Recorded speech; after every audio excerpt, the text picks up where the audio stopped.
입출력 방식의 역학 소프트웨어 사주판. 동양 철학과 서양 과학의 절묘한 만남. 신개념의 사주 소프트웨어 세계 최초 개발. 과학적인 사주학 공부를 위한 필수 아이템. 이제 사주판 하나로 누구나 사주학 달인이 될 수 있다. 우리 시대 최고의 사주 명리학자 이정호 선생과 함께 사주학 완전 정복에 도전해보자.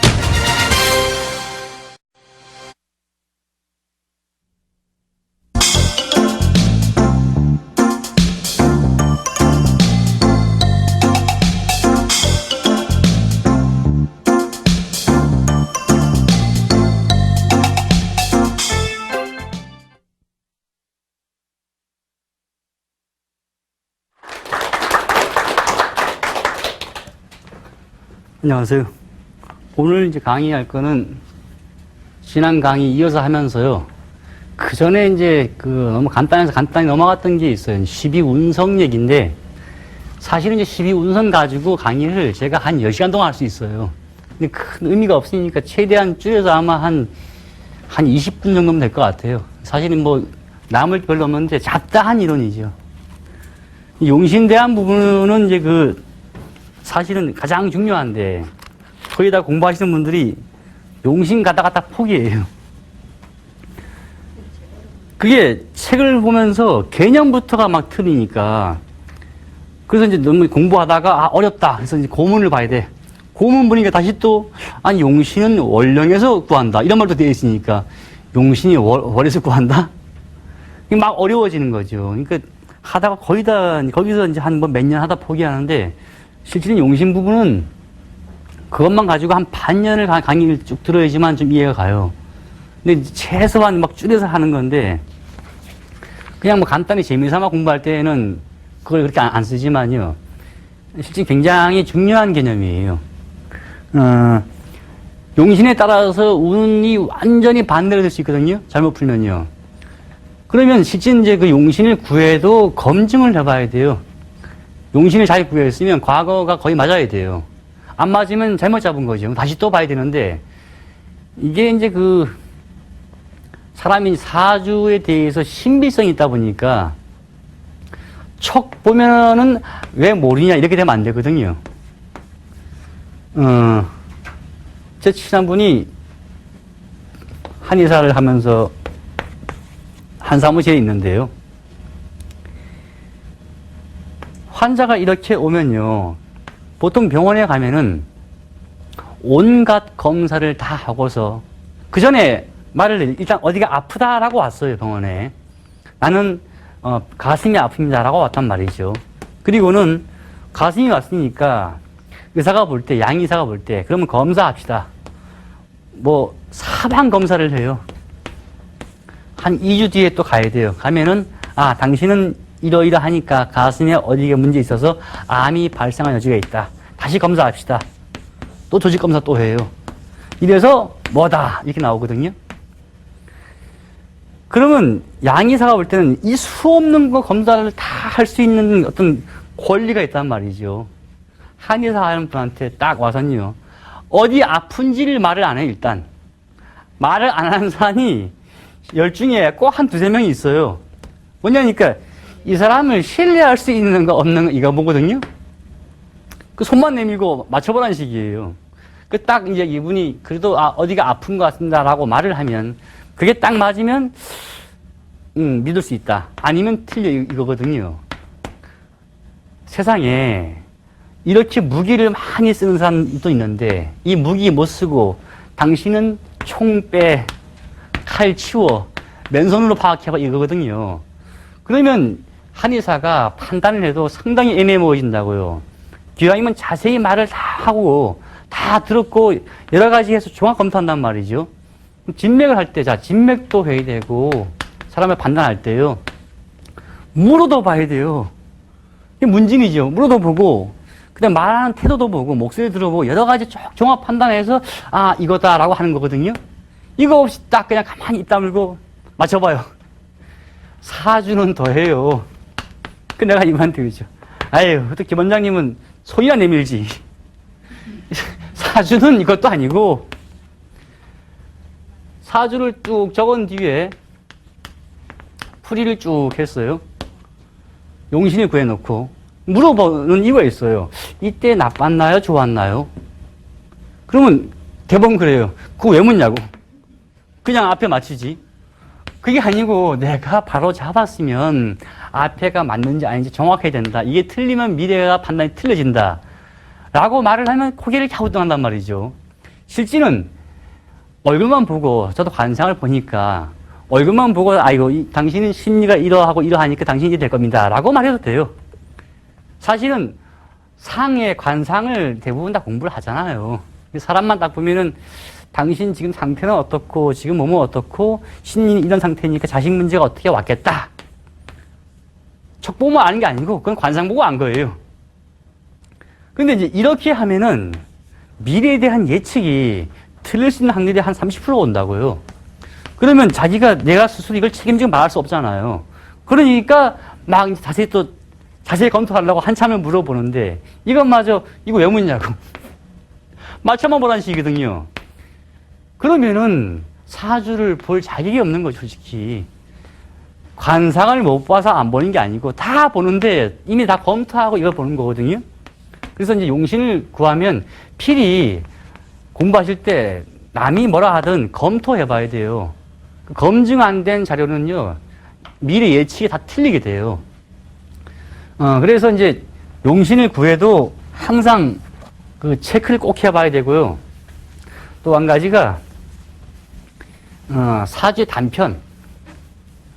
12운성 얘기할 건데, 여자가 볼 때의 관, 정관이란 게 있다. 정관이 12운성의 묘에 있으면 남편이 무덤 속에 있으니까 힘이 없다. 아니면 남편과 인연이 없다. 이러한 얘기들요. 자, 정관이 묘에 있는 사람의 사주를 풀면요. 10명 중에 정말 한 3명은 남편이 힘이 없는 경우 있거나 없는 경우 있어요. 그러면 야, 이게 다 맞네 하거든요. 7명은 관계가 없으니까 안 봤을 뿐이에요. 그런데 12운성을 보면 다 맞는다는 개념은 이게 잘못된 이론이죠. 그럼 이제 그러면 12운성 가지고 모든 걸 다 판단한다. 그러면 용신 공부할 필요가 아예 없어요.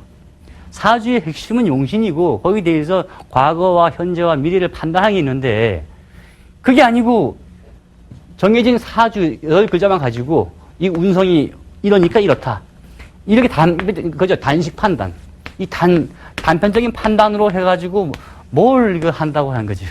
이 사주 공부가 아니죠. 이건 완전히 구구 당하는 거죠. 9 곱하기 9는 81. 이거와 마찬가지예요. 당신이 무조건 81이야. 이때부터는 사주가 살아있는 학문이 아니고 완전 죽어있는 그냥 운명학이 되는 거예요. 또 제가 남자가 볼 때 정제가 부인인데 제가 묘에 있으니 부인이 몇 자리에 있어서 상당히 아프다. 전국에요. 나이 한 40대, 50대 돼가지고요. 좀 더 가서 60대 돼가지고 집에 부인이 안 아픈 사람 어디 있어요? 뒤져보면 다 아프다고요. 그 다음에 남편이 힘이 없고 아프다. 한 50대, 60대 돼보세요. 집에 있는 남편 안 아픈 사람은 드물어 진짜. 어디가 아파도 꼭 아프죠. 능력이 없다. 사회에서 능력이 특출나게 뛰어난 사람들은 대개 한두 명이에요. 그러면 능력이 보통 자기가 성이 안 산다가 한 60명 된다고요. 그럼 대다수가 이렇게 되는데 이걸 가지고 이렇게 붙여버리면 사람들이 맞아 하는 거죠. 그래서 이제 이 점을 좀 고쳐나가야 돼요. 그래서 제가 12운성 들어가기 전에 12운성은 주로 어떤 거냐. 사실은 이제 이러한 개념으로 많이 쓰게 돼요. 일간의 강약 문제를 따질 때 좀 참조를 하게 돼요. 이 참조를 할 뿐이지 이것이 주된 건 아니죠. 근데 여기서 꼭 매몰돼서 사람들이 하다 보면 틀리게 돼요. 대충 쓰면 이렇게 되는데요. 갑에 여기 오면 장생했단 말이죠. 그럼 쭉 써보자고요. 그러면 여기 인이 되고 묘, 진사, 오미, 신유, 술이 되겠죠. 이렇게 쭉 내려서 쓰면 돼요, 전부 다. 물론 이제 음가는 반대로 되겠죠. 이제 양간은 이렇게 쭉 나가고 음간은 반대로 가게 되어 있어요. 자, 근데 이 문제에서 어떻게 나오느냐. 사주에서 일간이 간목이고, 요거 기준 항상 일간이에요. 여기에 해가 있다, 이러면은 요거를 도표를 보고서 그냥 장생 쓴단 말이죠. 그런데 묘가 여기 있다. 여기 뭔지 모르지만 미가 이렇게 와 있다. 그럼 요걸 가지고 묘 그렇게 말을 해요. 그럼 이게 나타내는 것은 이렇게 되어 있거든요. 기. 그럼 이 기가 뭐냐? 얘가 볼 때 얘는 정제란 말이죠. 남자가 볼 때는 정제가 부인이거든요. 남녀 공통은 돈이에요. 그래서 어떤 말을 하느냐.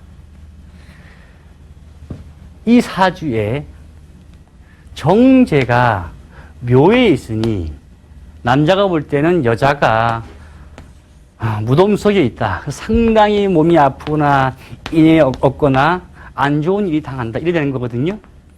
자, 몸이 안 좋다는 10중 9 다 맞는 거고요.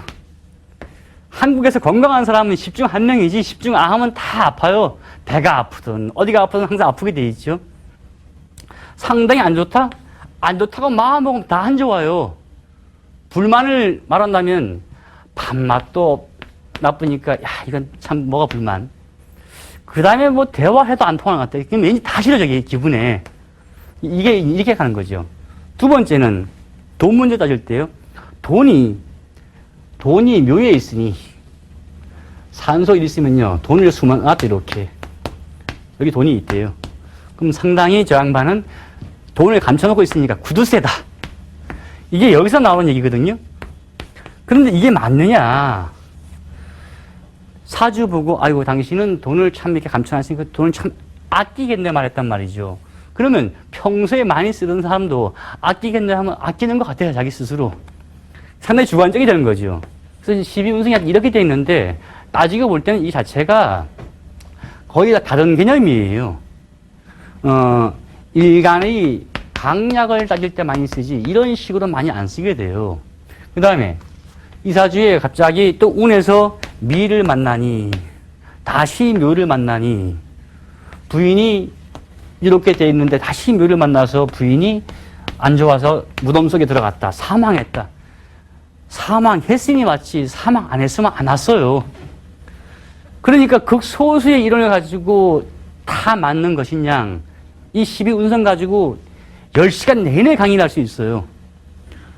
검증을 한번 해보시면요. 이게 맞는 경우가 그런 것 같아도 있지만 그렇지 않다가 더 많게 되는 거죠. 물론 제가 이것만 가지고도 재미있게 막 그냥 10시간 아니면 20시간 막 강의할 수 있죠. 근데 해봤자 남는 게 없어요. 자, 관대가 그거잖아. 옛날에 그 벼슬길 올라가면 이렇게 띠를 두잖아요. 띠요. 그래서 여기 뭐 축이 왔다 치자고 이렇게. 월지가 관대니 관록이 있을 거고 그 다음에 또 동시에 축이 왔으니 또 관록이 있을 거다. 에이, 안 그래요. 지질이 싸움만 한 사람한테 무슨 관록은 관록이에요. 물론 별은 달겠죠. 아, 관록이라는 게 진급도 진급이지만요. 별 하나, 별 둘도 있잖아요. 이런 별도 진급은 진급인 것 같아요, 아마. 근데 물론 잘못된 진급이죠. 그래서 이제 12운성 얘기가 제가 저거를 이제 그 책으로만 이런 게 있다라고 간단하게 써야지 저걸 메모리에 들어가면요. 다 맞는 것 같아요. 만약에 이제 그 인터넷으로 아니면 사주 솔루션 만들 때 12운성으로만 만든 게 참 또 많아요. 사주 이렇게 있으면요. 이쪽의 운성이 뭐 사고, 이쪽의 운성이 절이고, 여기가 태고, 여기가 관대다. 요거 초년, 그 다음에 요때의 그 중년, 말년 이렇게 보고요. 선조는 별로 힘이 없었으나 부모 때 조금씩 회복이 될 여지가 있다가 본인 때에 서서히 피기 시작해서 말년에 참 잘 된다. 이거 당사주보다 못하게 떠드는 거죠. 그러니까 이런 식으로 많이 그 책에서 돼 있고 이렇게 인터넷이 돼 있어요. 그러다 보니까 그럴듯하거든요. 그럼 왠지 맞는 것 같아, 자기가. 이렇게 많이 풀어져 있어, 거의 다. 그 다음에 이게 아니고 전체가 다 제왕이다. 제왕이면 저기 묘죠. 여기도 묘가 오고 여기도 묘가 왔다. 여기에 막 인이 와 있고 그리고 건너기고 전부 다가 왕이다. 아, 상당히 당신은 선조부터 아주 잘 되고 잘 나왔다. 아니죠. 이거와 이게 동기면은 거의 부모한테 받을 게 없게 돼요. 자수성가할 팔자에 이런 말 하면 말이 되나요? 그래서 이제 12운성 자체를 공식화되어 있는 게 어디서 많이 있었냐니까 이게 이제 일본식 이론이에요. 그 사주 초창기 학설에는 자, 여기가 자가 오면 목욕이죠. 배우자 자리에 목욕이 왔으니까 아, 부인은 미인이겠다. 이렇게 말할 수도 있고 부인이 물랑하다 볼 수도 있고 자기 마음대로 막 붙이네요. 이거는 원래 정통 사주 학설에 없던 얘기예요. 단지 각 통병 가지고 12운 가지고 말을 막 붙여나간 일본식 이론에서 오는 이론이지 한국서 한 것도 아니에요. 이제 그 시대를 거치면서 우리가 그걸 흉내내다 보니까 지금은 반대로 12운성의 사주에서는 아주 중요한 것이 돼 있는 거죠. 이것만 가지고 맨날 또 강의를 한다고요. 이러면 사람들이 학문이 아니고 공식 이거 할 바엔요. 이거 외울 바에는 사주 프로그램 가지고 탁 쳐가지고 아 이게 운성 뭐 있구나. 이거 답이 뭐네. 이러면 사주 공부요. 해봤자 불과 한 3일이면 다 하지요. 할 게 뭐 있어요. 그냥 도표보고 읽어주면 되는데 당사주와 하게 되는 거죠. 사주는 여기서 머무르면 안 돼요. 그래서 12운성을 훨씬 넘어서서 좀 새롭게 해야지 여기까지는 역시 공식이에요. 공식은 어떤 도표를 사용하기 위한 기본 그 테마일 뿐이지 주된 건 아니란 얘기죠. 물론 12운성을 보고서 딱 맞는 케이스가 안 나오느냐? 나오죠. 자, 동전을 던지면요.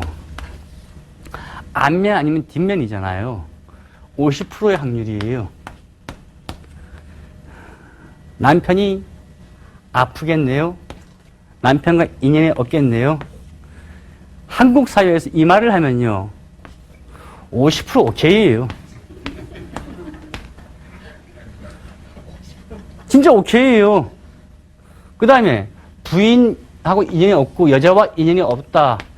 이래도 50% 오케이예요. 이렇게 되면 안 된다는 얘기지, 제 얘기는. 그래서 이제 좀 새롭게 바뀌어야 돼요. 두 번째는 남은 한참 용신을 보고 따져가지고 판단해서 향후 어떻게 될까를 막 추측을 했단 말이죠. 원래 우리나라 사람들이 그런 거 좋아하잖아요. 예언하면 다 재밌어 해요. 그 다음에 무슨 예언책이 나왔다면 사람들이 막 팔린대, 그게. 따지고 보면요. 예언이 100% 맞을 수는 없어요. 그런데 사람들은 말을 하면 거기서 막 이제 관심 갖거든, 굉장히요. 그 다음에 한국 경제에 대해서 전 세계 경제에 대해서 미래 예측을 발표해라. 그것도 미리 예언하는 거죠. 한 사람의 사주를 가지고 이 사람의 운명이 앞으로 어떻게 될지 판결해라. 아니면 알려줘라. 그거 진짜 알고 보면요. 칼날이 위에 서 있는 상태로 봐야 된다, 상대방을요. 그런데 사람들은 사주를 툭 치면 나오는지 알게 되는 거죠. 절대 안 그래요. 내가 아는 어떤 사람은 요새는 안 하지만 사주를 과거에 볼 때는 하루에 딱 5명 보는 거예요. 왜 이러냐? 자기는 아무리 생각해도 5명을 넘어서 머리가 아프다. 그 다음에 한 명에 대해서 아무리 검토해도 최소한 1시간 미리 풀어보고 와서 다시 또 물어봐도 또 참 고민스럽다. 이래서 이것만 봐요. 실수 안 하려고. 근데 이 판단이 틀리냐? 다 맞음에도 불구하고 항상 그래도 아닐 수도 있는데 하고 본다는 얘기죠. 근데 원래 단순하고 좀 무가식하면요. 식이 없으면은 과감하잖아요. 이렇게 될 거야. 무조건 결론이 된다는 얘기죠. 근데 그게 아니란 얘기예요. 한 예를 들어 볼게요. 여기 이제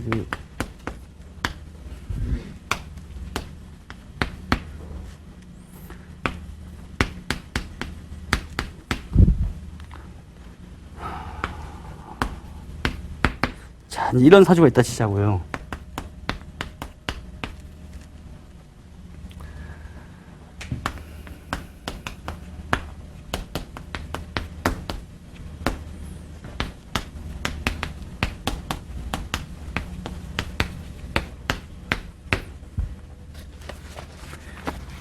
우리가 이제 간단히 볼 수도 있어, 이 사주를 보고서요. 지금 강의를 들은 분들은 아마 대충 쉽게 봐도 이 사주가 용신이 무엇이다 대번 나와요. 그런데 향후 운이 꼭 그렇지만 않았거든요. 어떻게 되느냐. 제가 이제 지난 강의에 얘기한 게 이거죠. 모든 것이 용신은 웬만하면 좀 뿌리가 있어야 된다, 뿌리가. 뿌리가 없으면 그냥 흔들려 버린단 말이죠. 이 사주는 누가 봐도 이게 어떤 이결이죠, 이결. 학설 차이가 아예 없이 동일하게 병화를 잡아요. 왜냐, 신금일간에 겨울 태생에 너무 추워서 지지가 자에다가 해에다가 위에다가 차고 습하잖아요. 그럼 말리고 덮이기 위해서라도 병화를 잡아요. 자, 그럼 병화를 잡았는데 우리가 간단히 보면요. 향후 운이 지지 볼 때 임묘진 사오미네요. 그러면 야, 이 양반이 운이 좋겠구나라고 판단하게 된다고요. 그런데 결코 그렇지가 않았지, 양반이. 물론 조금은 피었어요. 근데 왜 못 피냐? 이 병화가 뿌리 내릴 데가 없는 거예요. 해중에 숨어있는 간목은 하나 있겠죠? 이 속이에요. 지장간 속에. 숨어있는 간목은 하나 있을 망정 이것으로서 크게 받치면 안 되는 거죠. 그래서 어릴 때 거의 이까지 상당히 안 좋았단 말이죠. 전부 다. 자, 나이가요. 한 25세까지 안 좋았으면요. 요즘으로 말해서 학문을 많이 할 수도 없었단 말이죠. 그럼 발전 없이 커왔기 때문에 크게 성공하기 힘들죠. 잠시 좋았어요. 인이 와서 인의 한목이 돼서 그나마 좀 도와주니까 잠시 좋았다가 나빠지죠, 개가. 이 인과 개가 오니까 얘는 더 흔들려요. 뿌리 없는 불에 얘 공격하면 얼마나 나빠지겠어요. 그 다음에 묘가 오니까 또 다시 조금 될 듯해요. 묘하고 해가 앞에서 목이 되죠. 해묘미 삼합하듯이요. 그래서 될 듯해서 빛나다 그래요. 그 다음에 갑이 왔네요. 갑과 기가 합해서 토가 되죠. 단지 이 토는 그나마 조금 괜찮으니까 적당히 지나가요. 대만하니 다시 또 진이 오네요. 신자진 삼합하듯이요. 수기운 강해지죠. 또 확 안 좋아지죠. 안 좋아지죠. 너무 안 좋아지는 거예요. 그 다음에 을이 오니까 이 을은 승목이라서 병화에 대한 큰 도움이 안 돼서 별 발전이 없어요. 또 사가 왔네요. 야, 좀 되겠다. 언뜻 보면 사 오면 화가 왔으면 얼마나 좋겠어요. 그죠? 될 듯 했는데 가만히 보니까 사하고 유하고 또 합해버려요.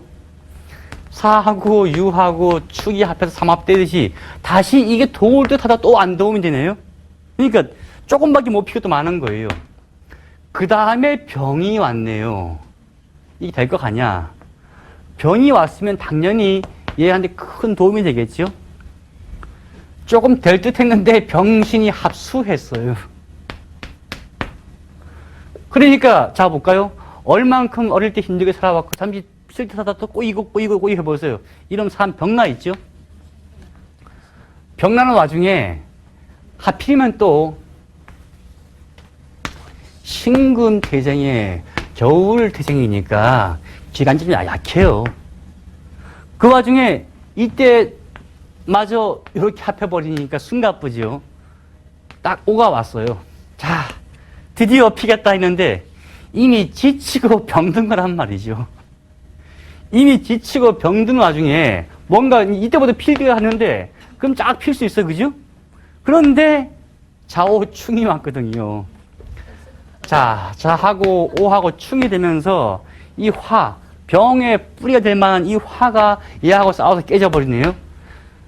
그러니까 또 잘못된 거죠. 그래서 이때에 소위 요즘 말로 사망한 거죠. 옛날에 말로는 졸했다 그러죠. 그러니까 이런 식으로 용신이 역시 뿌리가 튼튼해야 된다. 운이 아무리 좋은 데 흘러더라도 뿌리 없으면 흔들려요. 그 제가 지난 강의에 감자가 이래서 중요하다 한 이유가 역시 뿌리가 아주 튼튼해야 돼요. 근데 뿌리 없으면 나쁠 때 나쁘다가 실망할 때 조금 한 충 한 방에 그냥 몸이 망가지는 케이스죠. 근데 이런 경우가 없느냐? 종종 굉장히 많아요. 그러면 이제 이런 반대 논거가 생기죠. 내 사주가 이렇다면 나 어떻게 사는 얘기냐? 사실은 이 양반이 미리 자기에 대한 욕심을 맨 바닥에 놓고 살았으면요. 이까지 재미있게 살아봐요. 인생 경험 재밌게 하고. 충이 오면요. 잠시 건강의 질환 지나가면서 아마 뒤늦게 크게 발전했을 거예요. 이제 요거를 못 견디는 케이스죠. 그러면 사주가 용신에 난 뿌리가 없다. 어떻게 하면 좋겠느냐? 스스로 뿌리를 만들어야 돼요. 자, 여기서 뿌리 만드는 마음이요. 이게 정관이에요. 신일간에 병정이 관이죠. 정은 편관이고요. 소위 명예죠. 마음속에 항상 나는 그래도 명예를 중시해야 돼 하고 항상 마음을 심어왔으면 좀 더 나았을 거예요. 근데 이제 이분이야 돌아가신 지가 뭐 한 몇백 년 되신 분이니까 제가 뭐라 하기 힘들죠. 그래서 이런 식의 그 논리를 보면 이제 이런 게 되는 거죠. 아무리 운이 좋았다 할지라도 용신이 뿌리가 없으면 상당히 흔들릴 때는 그냥 잘못되는 케이스죠. 가만히 보면은 그냥 저기서 오행으로 봤다가는 다 틀리죠. 왜 틀리냐?